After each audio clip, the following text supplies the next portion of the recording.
오전에도 말씀드렸습니다마는 에스라 느헤미야라는 분은 구약이 빚어낸 최종적 인물이다.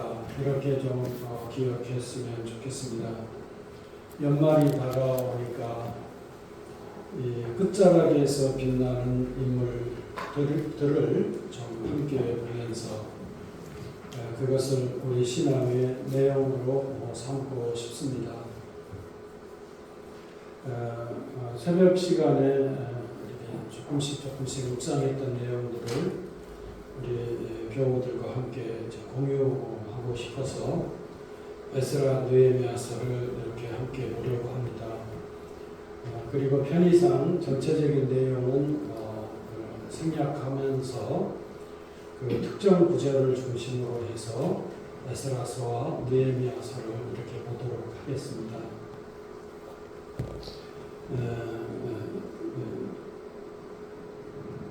오늘은 그래서 그냥 그 중심된 내용을 담은 단어 하나씩을 조금 짚어보려고 하는데요. 오늘은 소원 그렇게 말하고 싶습니다. 오늘은 1장 1절과 2절을 본 것인데요. 그 배경 설명과 함께 우리가 이런 소원을 가졌으면 좋겠습니다 하는 소원이라고 붙이고 싶습니다. 에스라와 느헤미야는 오늘 언급이 되는 것처럼 예레미야의 입을 통해서 전해진 말씀, 바벨론이라고 하는 나라에 항복하기를 원했던 것 참 이거 생각하면 아마 성경에서 저는 가장 이해하기 어렵고 좀 이렇게 표현하면 성도 여러분이 동의하실지 모르겠는데 가장 도발적인 말씀이 하나님의 종 예레미야를 통해서 이스라엘에게 선포되어졌다 이렇게 저는 생각합니다.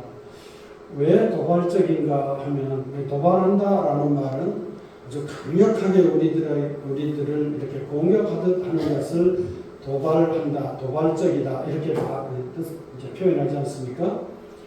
근데 하나님의 백성 이스라엘이 이방인이 공격해 들어오는데 하나님께서 그 이방인들의 무릎을 꿇게 하시는 것이 이스라엘 신앙 그리고 오늘 우리들이 생각하기에도 그게 합당하잖아요. 적이 공격해 오면 우리를 방어해 주셔야 되는 게 아닙니까? 전능하신 하나님께서. 그렇지 않습니까? 그런데 예레미야는 그렇게 말하지 않고 오히려 항복해라. 이게 하나님의 뜻이다 이러는 거예요. 내 뜻이다 그랬으면은 아마 예레미야가 그렇게 불행하게 살지 않았을 것 같습니다. 그런데 이분이 내 뜻이 아니고 하나님의 뜻이다 이렇게 말을 해버린 거죠. 그러니까 이게 자기는 그러고 싶지 않은데 하나님께서 압박을 해오시니까 어떻게 보면 그 도발이라는 말도 예레미야에게 적용을 해보면 하나님께서 예레미야에게 도발에 들어오는 거예요. 도발해오는 말씀의 내용이 뭔가 하면 항복하라는 거예요. 그러니까 이 속에서 불 붙는 것 같다고 표현하지 않습니까? 나는 사실상 인간으로서는 하나님께서 우리 편을 들어주셔서 저 바벨론의 말발굽에서 우리를 구원해 주셔야 되지 않습니까? 이게 그 본인의 심정이었습니다. 그런데 하나님께서는 그런 예레미야의 마음을 아랑곳하지 않고 내 동족 이스라엘을 향해서 이렇게 전해라 하는 것이었습니다.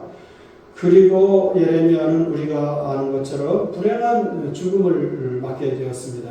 그리고 또 우리가 아는 것처럼 예루살렘은 여지없이 망하고 말았습니다. 말하기 좋아하는 사람들, 그걸 한자말로 호사가라고 그러잖아요. 호사가들이 말하는 바에 의하면 지금 없어진 이 법궤라는 거 있잖아요. 이 법궤에 대해서 서양 사람들은 아주 궁금한 모양이에요. 예루살렘 성전에 지성소에 모셔져 있던 하나님의 현존을 상징한다는 그 법궤가 그때 행방이 없거든요. 성경도 여기에 대한 언급을 하지 않아요. 아마 불탔을 가능성이 높다고 생각을 하거나 혹은 바벨론으로 서양 사람들은 바벨론으로 그게 탈취당했을 거라고 보고요. 그러니까 그 없어진 것을 찾는 모험담을 그리고 있는 영화가 서양 사람들은 아주 뭐 만들기를 좋아하고 그걸 막 보기를 좋아하고 우리나라에도 그게 소개되고 그러지 않습니까? 진짜 그건 궁금해요. 구약 성경에서 정말 궁금한 것 중에 하나가 법궤의 행방이에요. 어디로 갔을까? 근데 그게 그 시점에 소실되고 분실되었다. 이렇게 말할 수 있겠습니다. 그런데 오늘 성경에 의하면 이 이스라엘이 70년 동안 바벨론에 가서 포로 생활을 하고 그리고 바사 이게 따라서 합시다. 요즘 우리 현대적인 발음으로는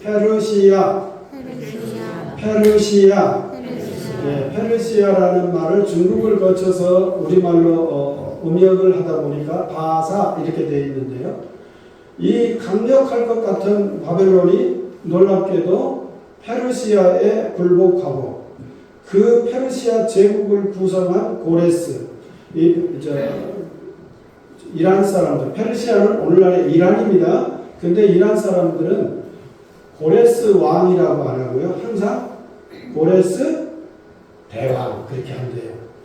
알렉산더 대왕 그렇게 말하듯이 이란 사람들은 고레스 왕 이렇게 안 해요. 세종 왕 이렇게 안 하죠. 우리나라 사람은 모름지기 세종 대왕 하듯이 이란 사람들은 고레스 대왕 그래요. 고레스 대왕이 지금 조서를 내렸대요. 자기가 그 당시로 보면 세계를 평정하고서 이스라엘 사람들은 예루살렘에 돌아가서 성전을 건축하시오 이렇게 했다.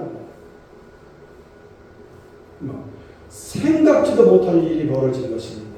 그런데 그게 예레미야의 말대로 되었습니다 하고 오늘 성경은 소개하고 있습니다. 그리고 이어지는 내용, 오늘 그 대목만 본 것이고요. 이어지는 내용을 보면 에스라가 그 대업을 왕에게 허락을 받고 예루살렘으로 와서 그 직책을 수행했다 이렇게 말을 합니다. 그러니까 세상을 평정한 대왕이 하잘것없는 피지배족인 이스라엘의 에스라라고 하는 사람에게 이런 특명을 내렸다라고 하는 것은 이 에스라가 그 제국에서 상당한 지위에 올랐음을 의미하는 것입니다.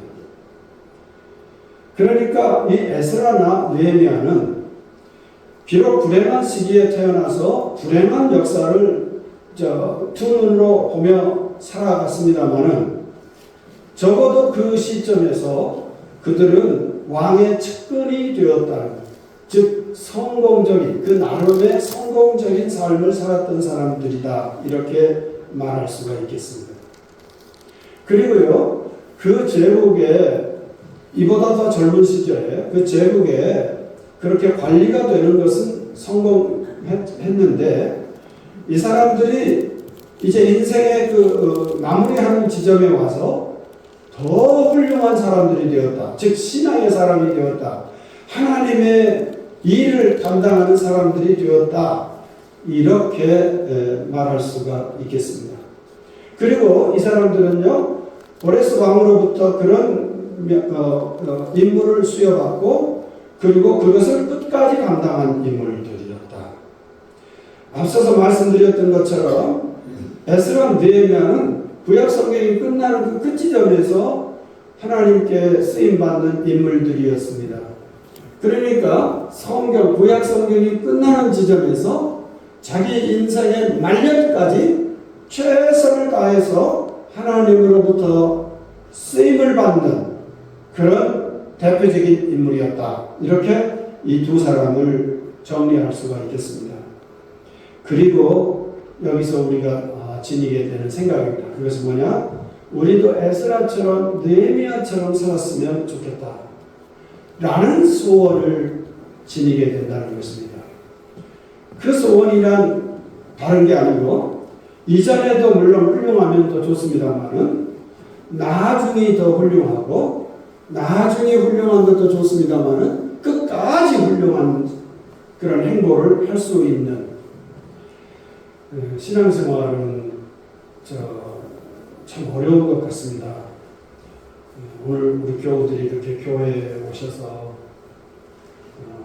이제 하나님께서 참 기뻐하실 것입니다. 이 모습을 보시면서요. 그리고 다음으로 기쁜 존재는 목회자들이라고 생각합니다. 이슬람 문화권은 조금 우리하고 사뭇 다른 점인데, 그거는 이제 국가가 신앙을 관리하는 체제이지 않습니까? 근데 우리는 종교의 소위 자유를 이렇게 말을 하고, 헌법에도 규정이 되고, 그래서 교회 다니든지 안 다니든지는 자기 자신에게 맡기는 거예요. 요즘 이제 생각하는 건데요. 제가 군대 생활을 잘못한 것 같아요. 어떻게 잘못했는가. 사람은 항상 그러잖아요. 지나고서 후회하잖아요. 제가 골목으로 있을 때 신앙은 자유다 이런 생각을 하고, 우리 친구들이 교회에 오는 것은 자율에 맡기자 그랬어요. 그런데 우리 군종 사명들이 있거든요. 저를 도와주는 부대마다 이제 신앙 좋은 분들이 있는데, 물론 이분들은 자기 군대 보직을 수행하면서 동시에 군종 사명의 역할을 하니까 참 훌륭한 분들이죠. 이중을 하니까. 근데 이분들이 건의하는 바가 있어요. 목사님 이렇게 하면 안 됩니다. 어떻게 해야 되는데, 토요일에 전문을 이렇게 공문을 보내래요.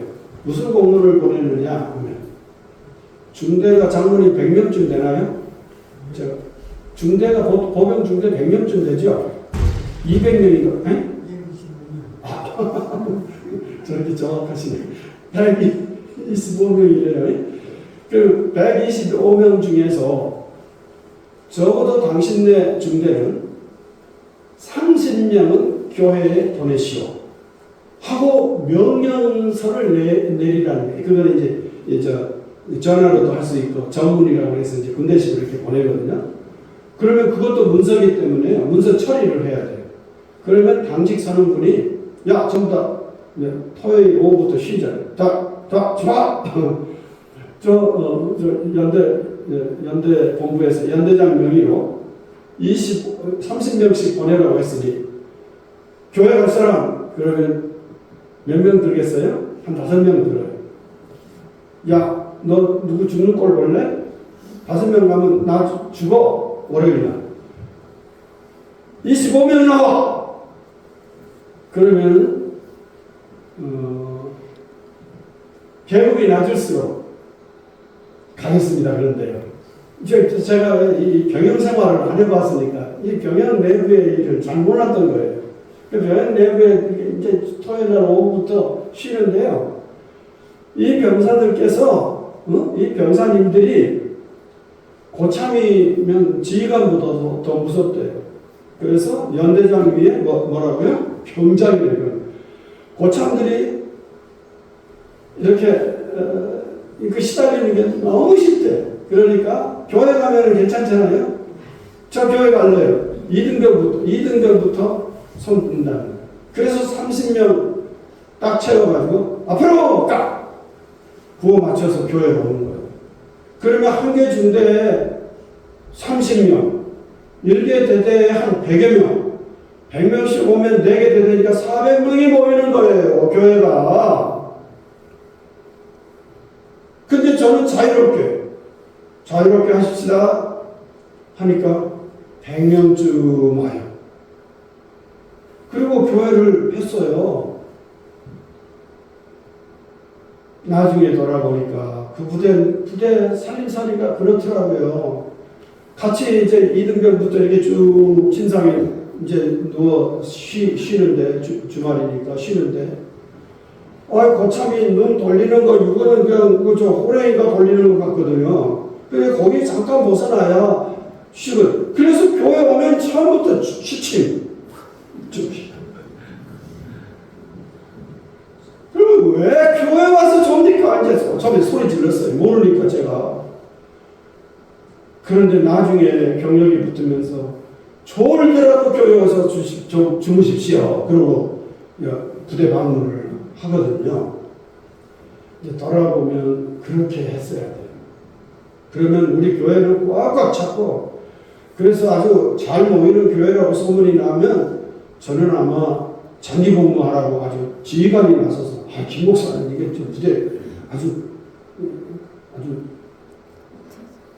그렇지 않아도 제가 격려 잘해서 인사를 잘해서 장기 복무하라고 그랬습니다만 제가 나왔지만 그때 틀림없이 장기 복무했으면 대학까지 갔을 거예요. 그리고 우리 교회도 마찬가지더라고요. 가만히 생각하면.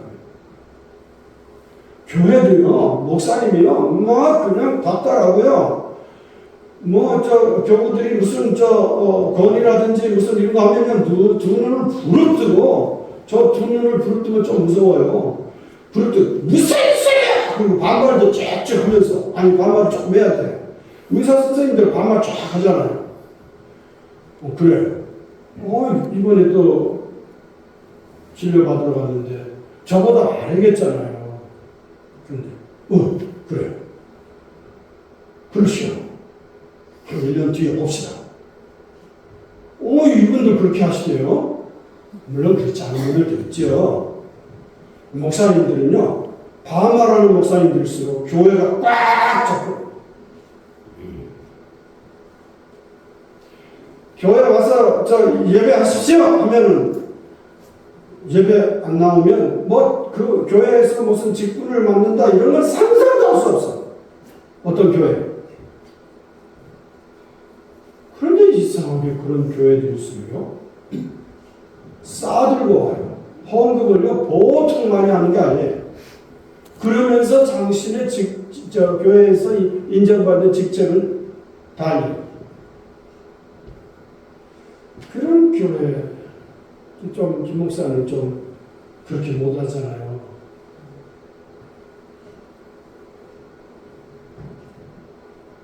근데 가만히 돌아보면 우리나라에서는 그렇게 하면 이제는 군대에서도 그렇게 못해요.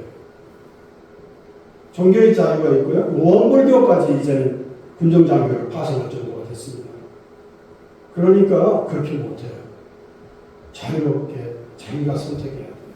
오늘 교회 안 나왔다고 시비통장님 제가 내일 경찰서에 왜 고발했냐고 제가 고발당해요. 우리나라. 근데 이슬람 문화권에서는 그렇게 안 돼요. 우리 교회 회당에 안 나왔어요? 그러면 그 고발하면은요, 그거는 법적인 처벌을 받아요. 그런 경우잖아요. 이런 시대, 오늘 이렇게 교회 제가 어제 전화 일일이 드렸습니까? 교회 안 나오면 벌 받습니다. 제가 무슨 협박을 했습니까? 당신들 그러면 안 됩니다. 비슷한 표현을 했습니다만, 근데 이렇게 보시죠.